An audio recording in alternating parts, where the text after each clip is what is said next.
பிரியமானவர்களே, இயேசு கிறிஸ்துவின் நாமத்தில் உங்களுக்கு என் அன்பின் வாழ்த்துக்கள். இந்த மலைப்பகுதி பார்க்கறதுக்கு ரொம்ப அழகா இருக்குதுல்ல. இது அமெரிக்காவில் 50 மாநிலம் இருக்கிறது. அதில் வாஷிங்டன் என்பது ஒரு மாநிலம்.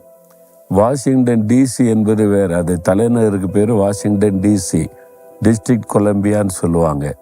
ஆனால் இது ஒரு ஸ்டேட், இது ஒரு தனி மாநிலம். பெரிய பெரிய பிரபலமான கம்பெனிகள் எல்லாம் இங்கே தான் இருக்குது. தலைமையிடமே இங்கே தான் இருக்குது.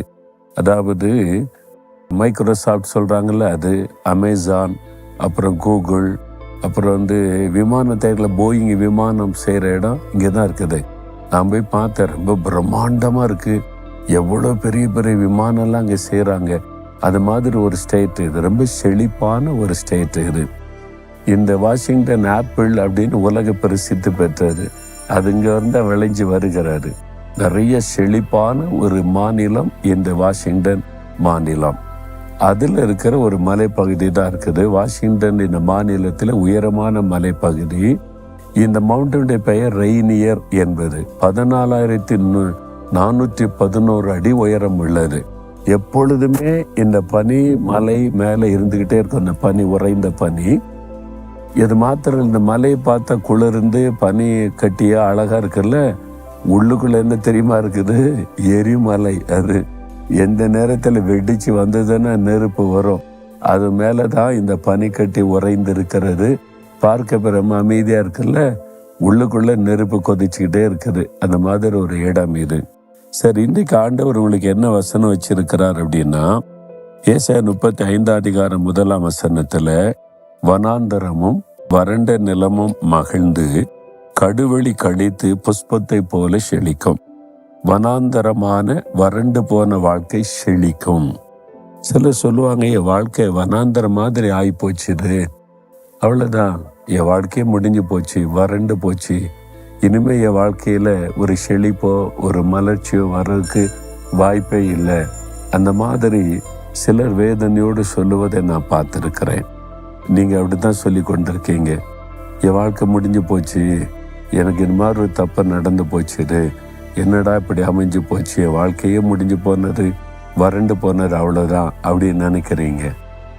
வனாந்தரமான இந்த வாழ்க்கையை செழிக்க பண்ண தேவன் வல்லவராக இருக்கிறார். காய்ந்து போனது, இனி வறண்டு போனது, நம்பிக்கை அற்று போன ஒரு நிலத்தை செழிப்பான நிலமாக அதை மாற்றுவதற்கு கர்த்தர் வல்லமை உள்ளவர். உங்கள் வாழ்க்கையை தேவன் அப்படி செய்ய முடியும். வெளிநாடு ஒன்றுக்கு நான் ஊழியத்துக்கு போயிருந்த போது ஒரு சகோதரி வந்தாங்க.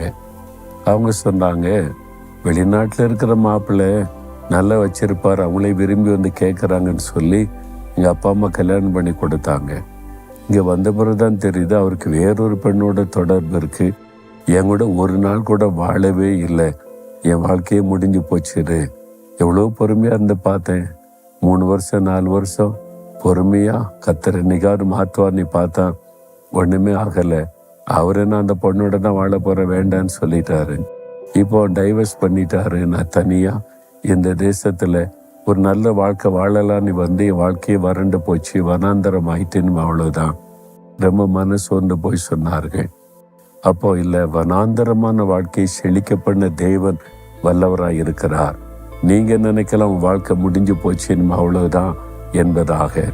ஆண்டவர் உங்களுக்கு ஒரு செழிப்பான ஆசீர்வாதமான வாழ்க்கையை வச்சிருக்கிறாரு. அவரால் அதை தர முடியும்னா அவங்களால் அதை ஏற்றுக்கொள்ளவே கஷ்டம். ஏன்னா ஒரு பாதிப்பு வந்துட்டுல, ஒரு நம்ம வாழ்க்கை நல்லா இருக்குன்னு நினச்சி வறண்டு போன வனாந்தரத்தை பார்த்ததுனால இன்னும் அவ்வளோதான் சொல்லி. ஆனால் இந்த வாக்குத்தத்தத்தை சொல்லி, இல்லை உங்களுக்கு ஒரு புதிய வாழ்க்கை, அதுவும் செழிப்பான வாழ்க்கை, ஆசீர்வாதமான வாழ்க்கை இருக்குன்னு சொல்லி ஜெபம் பண்ணி அவங்கள தைரியப்படுத்தி அனுப்பினேன். அதே மாதிரி கர்த்தர் பாருங்க, அங்கே இந்த சூழ்நிலை புரிந்து கொண்ட ஒரு நல்ல குடும்பத்தார் வந்து இந்த மகள் எங்களுக்கு வேணும் அப்படின்னு சொல்லி சொந்த மருமகளாக ஏற்றுக்கொண்டாங்க. அவருடைய வாழ்க்கையில செழிப்பு, அவங்க குழந்தைகளோட நல்ல கணவரோட மகிழ்ச்சியாய் வாழுகிற வாழ்க்கையை பார்க்க முடிந்தது. வறண்டு போன நிலைமை முடிஞ்சதுன்னு நினைச்சாங்க, தேவன் வாழ வச்சிருக்கார்ல.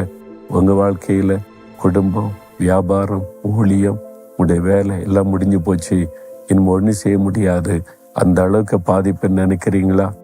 ஆண்டவர் செழிக்க பண்ணுவார். அதை வாக்குத்தத்தம் கொடுக்கிறார். நீங்க விசுவாசித்தீங்கன்னா உங்க வாழ்க்கை செழிக்கும்.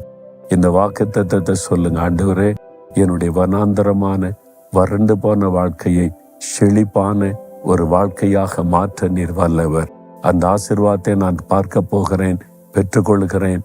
இயேசுவின் நாமத்தில் ஆமேன், ஆமேன்.